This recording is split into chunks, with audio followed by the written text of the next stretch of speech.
네, 매일매일 각 분야 전문가들과 함께 생활 속 다양한 궁금증 해결해 봅니다. 자, 버스에 앉아서 유심히 실내를 살펴보면 비상 탈출용 망치나 소화기 등이 있는 것을 발견할 수 있습니다. 교통사고, 화재, 또 최근에 발생한 폭우나 태풍 등까지 도로 위에서 일어나는 각종 위기에 대응하기 위한 안전용품들인데요. 버스뿐만이 아니고 자가용에도 이런 안전용품들이 필요하다고 합니다. 자, 이른바 재난 비상시 내 차에 둬야 할 3종 세트. 자, 오늘은 북상하는 태풍도 있고 이 내용을 이야기 나눠보려고 하는데요. 방송 들으시면서 자동차에 대해 궁금한 점 있는 분들 단문 50원, 장문 100원의 유료 문자 샵 0945번으로 보내주시고요. 애플리케이션 또 유튜브 댓글창을 통해서도 참여가 가능합니다. 자, 이 시간 늘 함께 말씀을 나누는 분이죠. 대림대 자동차과 김필수 교수와 함께합니다. 안녕하세요. 네, 안녕하세요. 예, 오늘 주제가 이 재난 비상시 내 차에 꼭 둬야 할 3종 세트인데 네. 교수님과 말씀을 나누기 전에 네. 오랜만에 커피 쿠폰을 쏘려고 합니다. 아, 그렇습니까? 예. 애청자분들 생각도 한번 들어보겠습니다. 네. 자, 재난 비상시 내 차에 꼭 둬야 할 3종 세트 뭐라고 생각하시는지 단문 50원, 장문 100원의 유료 문자 샵 0945번 또는 YTN 라디오 애플리케이션 채팅창으로 보내주시면 저희가 세 분을 선정해서 커피 쿠폰을 보내드리도록 하겠습니다. 네. 예, 반응이 별로 없으시네요. 아우, 좋습니다. 자, 일단 자동차 안전용품 전체적으로 어떤 것들이 있습니까? 굉장히 많다고 볼 수가 있습니다. 예. 요새는 기능성 스프레이 같은 것도 많이 나와 있고 예. 또 앞에 서리가 겨울에 서리 같은 거 끼는 경우도 있고요. 또는 이제 김서림 때문에 김서림 방지하기 위한 스프레이 종류도 많이 있고 예. 또 타이어 같은 경우에는 이제 요새는 응급 키트가 들어가 있기 때문에 예전하고 좀 많이 틀립니다. 그래서 그런 부분들 없다고 하더라도 비상시에 쓸 수 있는 것들은 굉장히 많이 있죠. 예를 들어서 유리깨는 망치 같은 것들도 있을 수 있고 또 소화기라든지 또 야광 안전조끼 같은 것들도 있고 또 이제 예를 들어서 뒤에 성광등 같은 것들이 있죠. 야간에 이제 차 고장났을 때 이제 뒤에 안전해주고 해줄 수 있는 이런 장치들 굉장히 종류가 많이 있어서 한 10여 가지 정도 안전용품이 있지 않을까 이렇게 맞네요. 보고 있는데 계절별로 또 틀리기 때문에 또 이 부분들을 운전석 옆에다 놓는 것들도 있지만 트렁크 속에 넣어도 되는 것들도 있고 상황에 따라서는 바로 실시간적으로 바로 쓸 수 있게끔 만들지 않으면은 트렁크에 있게 되면 도리어 위험한 것들도 있거든요. 그렇죠. 나가다가 더 큰 위험이 있을 맞습니다. 수 있으니까요. 도리어 비상시인데 트렁크에 가서 그걸 찾고 있는 이런 상황이 될 수도 있거든요. 거의 불가능한 상황이기 때문에 운전석에서 손을 뻗어서 손으로 직접 잡을 수 있는 정도 이런 비상용품들도 굉장히 중요한 부분을 강조할 수가 있습니다. 예, 그러면 지금 태풍이 오지 않습니까? 자, 운전하지 않는 게 물론 가장 안전하겠지만 운전을 하고 있는 상황에서 날씨로 인한 사고 등은 사실 예상하기 정말 어렵잖아요. 예. 태풍 속에서 운전할 때 갖춰야 할 안전용품도 있겠습니까? 그렇습니다. 아까 말씀드린 안전용품과 크게 틀리지는 않아요. 문제는 이제 이런 비상용품이라는 게 차가 폐차할 때까지 한 번도 사용 안 하면 좋은 거거든요. 근데 그 한 번을 위해서 생명을 담보로 한다는 측면에서 그래서 이 태풍 같은 게 올 경우는 가장 중요한 것이 비바람인데 바람입니다. 바람이 이제 이 교량위라든지 횡풍 옆에서 부는 바람으로 인해서 특히 무게중심이 높은 차들 있죠. 버스나 트럭 같은 경우는 더 SUV는 더 높아요. 세단이 가장 낮고요. 근데 이런 바람에 의해서 속도가 빠르면 빠를수록 차가 전복될 가능성이 있기 때문에 비상용품도 중요하지만은 일단 안전운전에 대한 인식이 가장 중요합니다. 속도 낮추고 앞뒤차의 간격 충분히 띄는 것이 가장 중요하고요.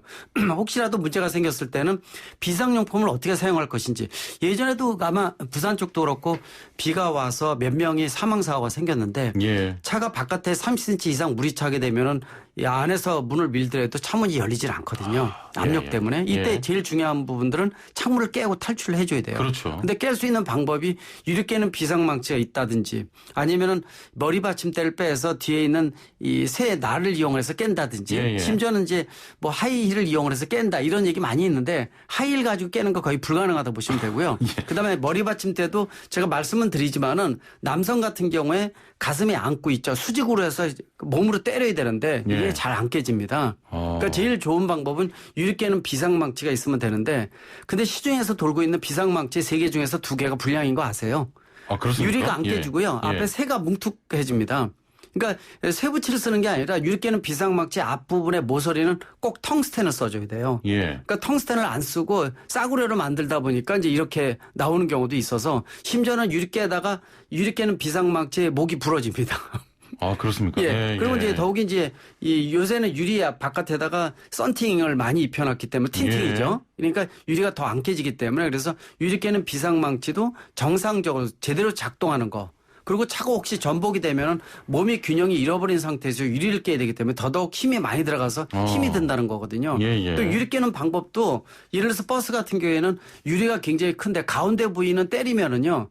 이 진동만 하지 유리가 안 깨집니다. 그래서 유리 깨는 부위도 모서리에서 약 10cm 떨어지는 모서리 쪽이죠. 모서리 쪽을 직각으로 힘있게 가격을 해야지만 깨질 수 있는 부분들인데 이거 말만 하지 실제로 깨본 분들이 거의 없거든요. 실제로 깨보면 굉장히 힘들다는 거기 때문에 그래서 이러한 여러 가지 비상망치 조치에 대한 것들 또 화재도 생겼을 때 소화기도 굉장히 실시간적으로 중요하고 굉장히 중요한 여러 가지 부분들이 있다고 볼 수가 있습니다. 네, 정답은 아직 말씀해 주지 마시고요. 맞습니다. 여러 가지가 있습니다. 네, 여러 가지가 있습니다. 마음 먹고 사려고 보면 말씀하신 것처럼 종류가 너무 많거든요. 고를 때 좀 주의해야 할 점들이 있을까요? 일단은 정상적으로 불량용품들이 굉장히 많고요. 또 기준이 없는 이런 사례들도 굉장히 많아요. 그러다 보니까 제대로 된 상품을 고르는 것이 상당히 좀 중요하다 볼 수가 있는데 가격은 그렇게 비싸지는 않습니다. 뭐 유리깨는 비상망치 같은 거 몇 번 지금 말씀드렸지만은 이거 가격이 1, 2만 원짜리면은요 영구적으로 쓸 수가 있어요. 그러니까 한 번 사려면은 끝까지 쓸 수 있다는 거기 때문에 앞에 모서리가 텅스탄으로 돼 있는 제대로 된 거를 구입하라고 말씀드리고 싶고 그다음에 나머지들도 뭐 10가지, 20가지를 구입하는 게 아니라 실질적으로 서너 가지 정도만 있으면 되거든요. 이런 부분들은 조금만 몇만 원 정도면 충분히 구입할 수 있다라고 생각을 하시면 좋을 것 같아요. 그래서 1가구 2차량, 3차량이 되니까 가족수에 맞춰서 이 세트를 갖춰서 운전석 옆쪽에 놓으면 상당히 안심이 된다는 건데 저 같은 경우에도 이 집안에 있는 차들이 있죠. 제가 모두 다 세팅을 해놓고 운전하는 분들한테 얘기를 다 해놓고 있거든요. 그게 굉장히 중요합니다. 이게 있으면은 안심이 좀 되고요. 또 비상시에 조치를 할 수 있다는 측면에서 단 한 번이지만은 자기 목숨하고 담보가 된다는 거. 특히 국내에서는 이게 의무화되어 있지는 않기 때문에 상당히 좀 고민거리도 많아서 소비자가 직접, 운전자가 직접 구입하고 안전 조치를 해야 된다 이렇게 말씀드릴 수가 있습니다. 예, 알겠습니다. 자, 재밌는 답변들도 많이 들어오고 있어요. 세 가지 추천해달라고 말씀드렸는데 세 가지 필요한 장비가 뭘까? 이게 질문인데 6494번님. 자, 구급약, 그리고 차량용 소화기, 마지막으로 뭐든 다 하는 슈퍼우먼인 사랑하는 아내 이렇게 세 가지를 꼽아주셨네요. 1625번님은 망치, 소화기, 마스크. 코로나19로 마스크 중요합니다. 7117번님, 경광봉 삼각대 반사조끼 하셨고, 3858번님, 소화기, 망치, 삼각대. 3361번님, 물, 무전기, 캠핑 장비. 이분은 정말 큰 사고에 대비하는 그런 전쟁에 분이죠. 대비해서 하는 것 같아요. 0779번님, 소화기, 망치, 삼각대. 0381번님, 소화기, 망치, 조끼. 그리고 8127번님, 저는 택시기사입니다. 항상 즐겨 듣는 YTN 방송입니다. 하시면서 비상 삼각대, 야광, 경광 등 비상 망치, 소화기, 타이어, 비상, 트 가지고?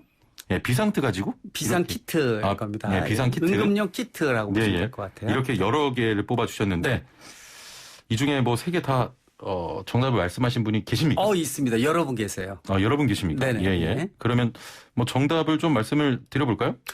일단 두 가지는 기본적으로 유리깨는 비상 망치가 첫 번째라고 보시면 되고요. 두 번째는 소화기라고 보시면 돼요. 근데 세 번째에 대한 부분들은 답이 이 안전 삼각대도 답이 될 수도 있고요. 또는 대지 성강 등이 들어가 있는 것도 해당이 될 수도 있어요. 또 한 가지는 또 경우에 따라서는 야광 안전조끼에 대한 것들도 얘기가 있거든요. 북유럽 쪽은 보통 2차 사고, 3차 사고를 예방하기 위해서 특히 탑승객이 피하다가 사고 나는 경우도 많이 있어요. 국내도 마찬가지거든요. 그래서 야광 안전조끼가 의무적으로 차 안에 탑재되어 있는 경우가 굉장히 많이 있습니다. 근데 일반적으로 3종 세트 하게 되면 말씀드린 대로 유리깨는 비상망치, 소화기, 안전삼각대나 성강등 이게 맞는 답이라고 볼 수 있고 이 야광 안전조끼에 대한 것들도 답이 세모 정도는 될 것 같아요. 완전 배제하기는 어렵다. 그래서 1, 2번은 확실한데 3번에 대한 것들은 한 두세 가지 중에서 택이라면 맞는다 이렇게 볼 수가 있죠.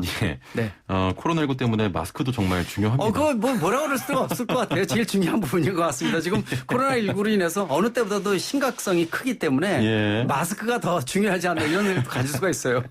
또 아까 어떤 분 중에서는 와이프. 예, 아내. 아내. 그거 근데 와닿는 바로치고 얘기입니다. 뭐든 다 하는.